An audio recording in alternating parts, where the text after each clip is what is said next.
ஜூலை மாதம் இதுவரை இல்லாத அளவிற்கு 20,61,000 கோடி ரூபாய் மதிப்பில் UPI பணவர்த்தனை.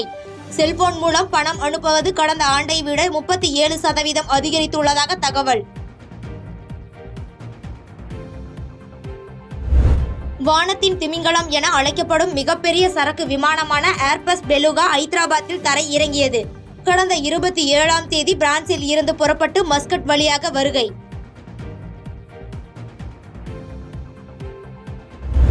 அண்ணாமலை இல்லாமல் தமிழ்நாடு அமைதி பூங்காவாக இருக்கிறது.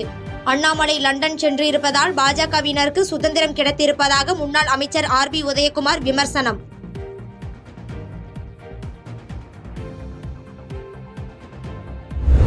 நான் எங்கேயும் ஓடி ஒளியவில்லை என மலையாள நடிகர் சங்க முன்னாள் தலைவர் மோகன்லால் பேச்சு.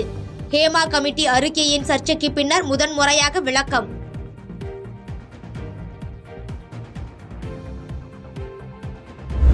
கேரள திரையுலகில் நிகழும் பாலியல் சீண்டல்கள் குறித்து தனக்கு எதுவும் தெரியாது என நடிகர் மோகன்லால் பேச்சு.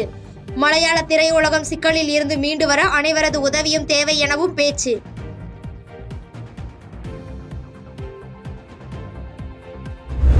யாரிடனும் எங்களுக்கு பகையில்லை, பார்வதி நாயர் உள்ளிட்டோர் அங்கம் வகிக்கும் பற்றிய கேள்விக்கு மோகன்லால் பதில்.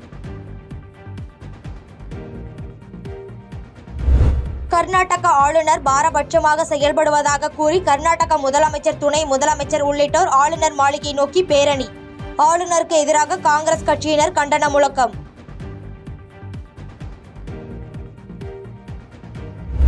இருநூறாவது நாளை எட்டியது விவசாயிகளின் போராட்டம். கோரிக்கை நிறைவேறும் வரை வீடு திரும்ப வேண்டாம் என மல்யுத்த வீராங்கனை வினேஷ் போகத் வலியுறுத்தல்.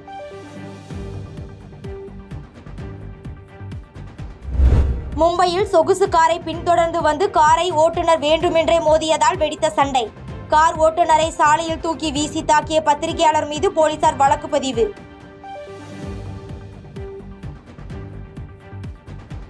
பாதகம் செய்பவரை கண்டால் நாம் பயங்கொள்ளலாகாது பாப்பா.